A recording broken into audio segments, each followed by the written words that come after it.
नमस्ते दोस्तों, आशा की बैठकी में आपका स्वागत है।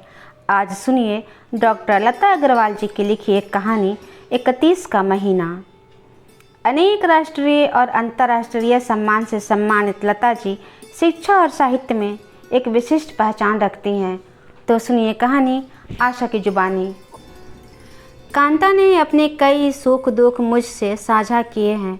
मैंने भी जहाँ तक हो सका अपना सखी धर्म ईमानदारी से निभाया है, किंतु आज जाने क्यों महसूस हुआ कि कुछ तो है जिसे कांता छिपाने का प्रयास कर रही है। एक झिझक, संकोच सा मुझे उसके चेहरे पर दिखाई दिया। वह बार बार ऊपर सीढ़ियों की ओर टकटकी लगा रही थी। तभी पोतेरिंग को भोजन की थाली लेकर नीचे आती दिखाई दी। लगा जैसे कांता इसी अनहोनी को रोकना चाहती थी। दादी दादी, मम्मी ने आपके लिए खाना भेजा है, खा लीजिए। रिंकू कांता के छोटे बेटे की इकलौती बेटी है जो ऊपर वाली मंजिल में रहता है। कांता मेरी सखी रामेश्वर जी की पत्नी, जो कभी किराने की दुकान किया करते थे। सुख और शांति से बीतते दिन शायद विधाता को रास न आए। अच्छी भली गृहस्थी में तूफान आ गया। रामेश्वर जी बीच गृहस्थी छोड़ वैकुंठ का रास्ता अपना लिया। पति के न रहने पर स्त्री की दशा किसी से छिपी नहीं है। समय बदला है मगर इतना भी नहीं। घर घर मिट्टी के सकोरे हैं। मैं कांता के चेहरे पर उभरी चिंता की लकीरें भली भांति देख पा रही थी। वह बात को नज़रअंदाज करते हुए बोली, वह क्या है ना रमा, पिछले कुछ दिनों से घुटनों का दर्द काफ़ी बढ़ गया है, सो ऊपर आने और जाने की हिम्मत नहीं जुटा पा रही। सोचा खाने की थाली यहीं मंगा लूँ। वैसे भी बुढ़ापे में ऊपर नीचे करने की उम्र तो रही नहीं अब, तो एक जगह बैठकर बस भगवान का नाम ले लूँ, और क्या चाहिए। कहने को तो कह गई कांता, मगर जाने क्यों मुझे ऐसा लग रहा था मानो वह गीले आटे पर पलेथन लगा रही है। 15 दिन राजू के यहाँ से थाली आ जाती है, 15 दिन मन्नू के यहाँ से, बस आराम से समय गुजर जाता है। और जो कहीं 31 का महीना हो तो मैंने तो हंसी हंसी में यूं ही कह दी थी ये बात, मगर रिंकू बोल पड़ी, तो दादी उपवास रख लेती हैं। मैं रिंकू का मुंह ताकती रह गई। और कांता, वह तो मानो कोई जुर्म करते पकड़ी गई हो। चेहरा सूख गया लगा। किसी ने उसे लगा जैसे निर्वस्त्र कर दिया, जैसे बरसों से संजोई पूंजी किसी ने लूट कर उसे कंगाल कर दिया हो। सच भी है, आज तक कांता ने कभी घर और परिवार के बारे में कोई ऐसी बात किसी के सामने नहीं की जिससे भेद खुले कि उसके नसीब में भी मिट्टी के ही सकोरे आए हैं। किंतु इस नादान बच्ची ने एक पल में सारे भेद खोल दिए। कांता के परिवार से हमारा नाता उस समय से है जब वह ब्याह कर आई थी। उसके और मेरे ब्याह में 4 माह का ही तो अंतर था। दोनों के पति अच्छे मित्र थे, तो हम दोनों भी हम उम्र होने से अच्छी सहेलियां बन गई। किंतु विवाह के 5 बरस बाद ही कांता के जीवन में वह तूफान आ गया जिसकी उसने कभी कल्पना नहीं की थी। तभी से उसने अपने सारे अरमान, शौक तख्ता बेलन के नीचे दबा दिए। अपने गमों को छिपा बच्चों के लिए खुशियाँ तलाशती रही। धीरे धीरे वह वक्त पर अपनी पकड़ बनाने की कोशिश करती और काफ़ी हद तक सफल भी रही। यह तपस्या का वक्त था। बिना पति के दिन दूनी रात चौगनी बढ़ती महंगाई में वो 2 बच्चों की जिम्मेदारियों को निभाती। सोचती उसके राजू और मन्नू का उचित पालन पोषण ही उसकी तपस्या है। यूँ भी पिता की छत्र छाया से महरूम बेटे समय से पहले ही बड़े हो जाते हैं। कांता के बेटे भी जल्दी ही समझदार हो माँ की जिम्मेदारियों को साझा करने लगे। अब कांता केवल शाम को किराने की दुकान पर बैठती, अन्यथा सारा दिन घर की सार संभाल में लगी रहती। बेटों के बड़े होने से कांता के सपनों के दायरे भी बड़े होने लगे।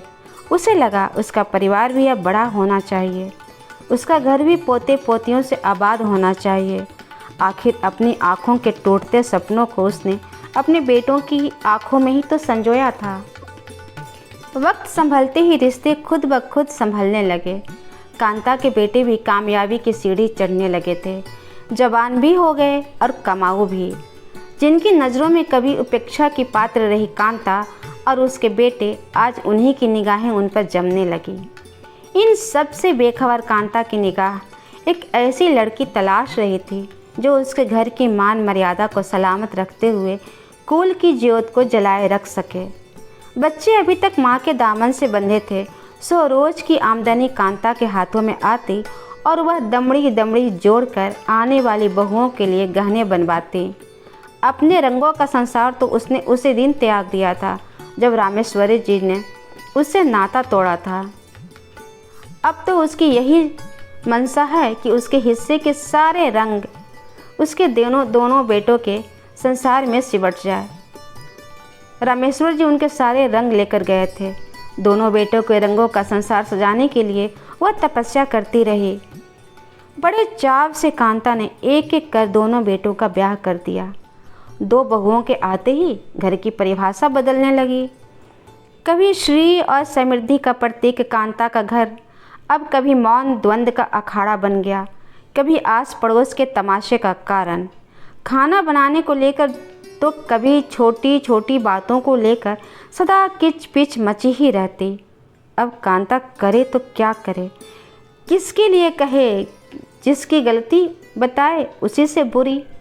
छोटे मोटे झगड़े तो राजू और मन्नू के बीच भी होते ही रहे हैं और वह उन दोनों को डांट भी देती थी अधिकार से। आखिर उसके अपने बेटे थे। प्यार के साथ मार फटकार पर भी तो उसका अधिकार था।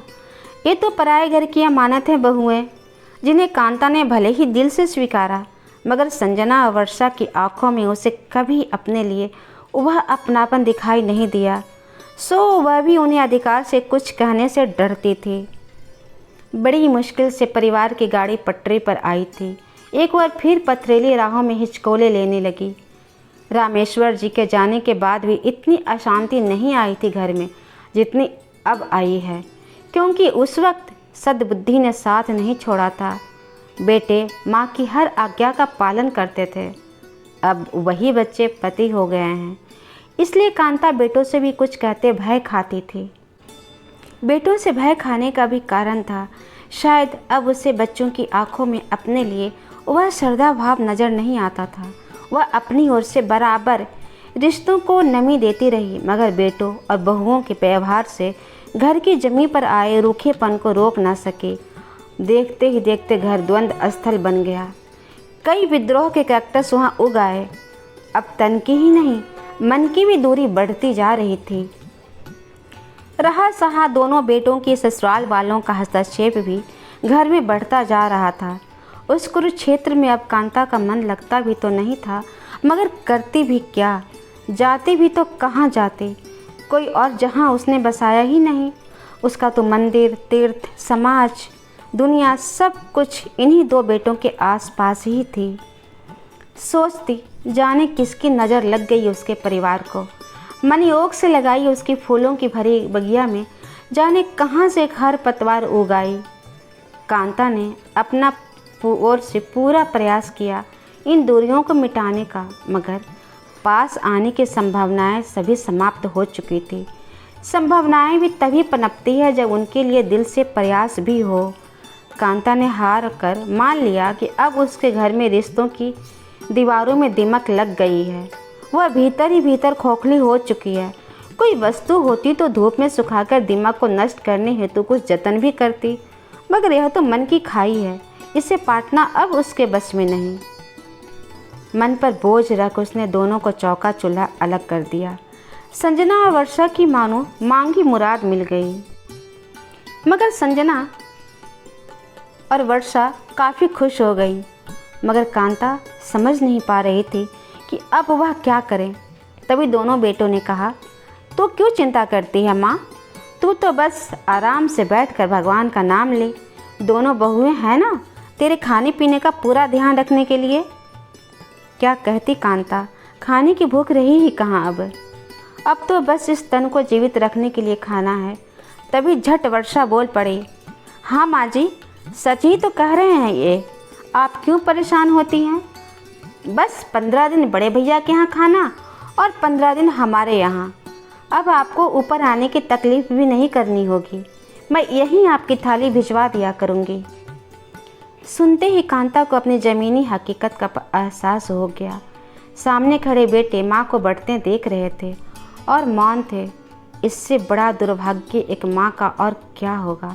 जिन बच्चों को अपने हिस्से के निवाले खिलाकर पाला, आज वही बच्चे माँ के निवालों के हिस्से कर रहे हैं। परंपराएं समय के साथ बनती और पलती चली जाती है। इस घर में भी अब नई पीढ़ी ने नई परंपराएं चलन में ला दी। 15 दिन कांता राजू के यहाँ से थाली आने का इंतजार करती, 15 दिन मन्नू का। पति ने मझधार में छोड़ दिया, बेटों ने बहुओं के भरोसे छोड़ दिया, किंतु कांता ने अपना स्वाभिमान नहीं छोड़ा था। सो फिर कभी बहुओं की रसोई में झांकने तक नहीं गई। फिर आया 31 का महीना। आज सुबह से दोपहर हो गई, अभी तक ना तो संजना ने थाल भिजवाया, न ही वर्षा ने। पता नहीं, शायद भूल गई हो। कांता ने पोते और पोतियों को आवाज़ लगाई, क्या हुआ दादी? विजय का बेटा रजत और संजय की बेटी रिंकू झट आ पहुँचे। कांता ने पूछा, बच्चों तुम लोगों ने खाना खा लिया? हाँ दीदी, कब का हम लोगों ने खा लिया। और दादी आपने खाया? आज तो वर्षा चाची ने खीर बनाई है, रजत बता रहा था। बड़ी अच्छी खीर होगी है ना दादी, आपको कैसी लगी होगी? तभी रजत बोला, अरे नहीं। रजत खिलते हुए बोला, अरे नहीं तो आज तो संजना ताई की बारी थी दादी को खाना देने की। कांता दोनों बच्चों के मुंह ताकती रह गई। स्वयं को बेआबरू महसूस कर रही थी। बच्चों से निगाहें मिलाते उनकी हिम्मत नहीं हो रही थी, मानो गुनाह उसी ने किया है। वह झट से बोली, बच्चों आज मुझे खाना नहीं खाना है। क्यों दादी, आज मेरा उपवास है ना। अबोध बच्चे शब्दों की गहराई भला क्या जानते, सो हंसते खेलते आगे बढ़ गया। कांता को लगा एक बार फिर वह बेवा हो गई, बल्कि उस वक्त इतनी जिल्लत का सामना तो नहीं किया था जितना आज वह कर रही है। दो बेटों की माँ होकर भी आज उसकी 2 वक्त की रोटी का हिसाब किया जा रहा है। बहुओं को क्या दोष दूँ, वे तो पराई हैं, बेटों तो अपने हैं। बेटे कभी माँ के बगैर खाना नहीं खाते थे, क्या आज उन्हें इतनी भी चिंता नहीं, इतनी भी सुध नहीं, क्या जान सके कि माँ ने खाना खाया है कि नहीं। धीरे धीरे कांता को हर 31वें दिन उपवास रखने की आदत सी हो गई थी। आज उसी कांता का 12वां है। घर में व्यंजनों की महक आ रही है। दोनों भाई दौड़ दौड़ कर पंडितों की फरमाइश पूरी कर रहे हैं, जग के बनाए संस्कार निभा रहे हैं। उस पर महान आश्चर्य कि दोनों बहुएं आज हर बात पर एक मत हो सारे लड़ाई झगड़े बिसरा कर काम में लगी हैं। खुशी खुशी कांता की पसंद के खाने बना रही हैं। कांता के नाम से ब्राह्मणी जिमाई जा रही हैं। उनकी इसी एकता को देखने के लिए कांता की आंखें तरस गई।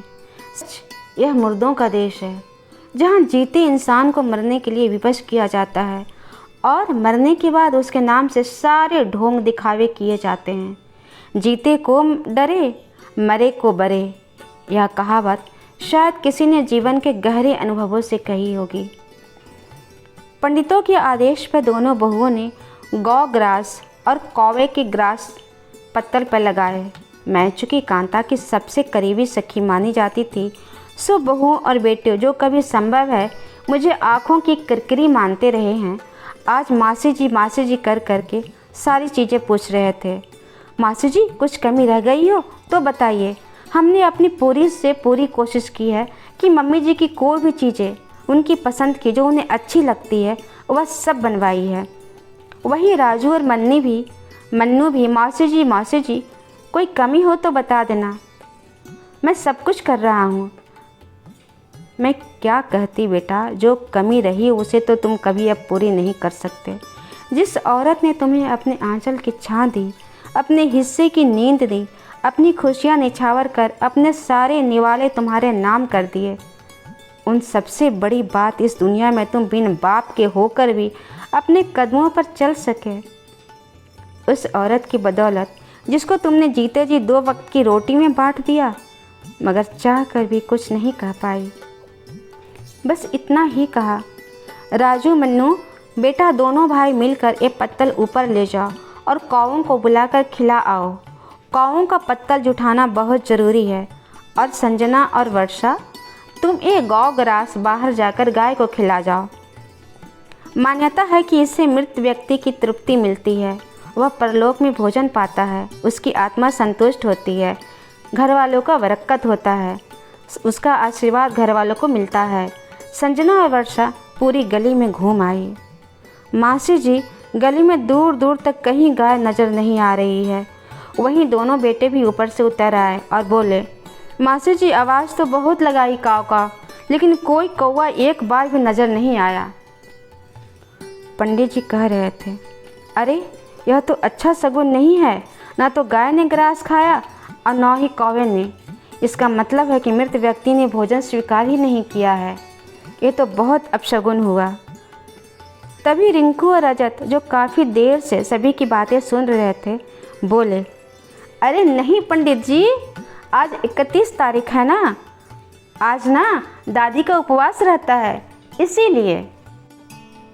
बहुएं एक दूसरे का मुंह देखने लगी और बेटे बहुओं को देखने लगे। इतिश्री। कमेंट करके बताइए आपको यह कहानी कैसी लगी। अपनी पसंद की कहानियों को सुनने के लिए कृपया चैनल को सब्सक्राइब कर लें। कहानी को अधिक से अधिक लाइक करें, अधिक से अधिक शेयर करें, अवश्य ही करें। धन्यवाद।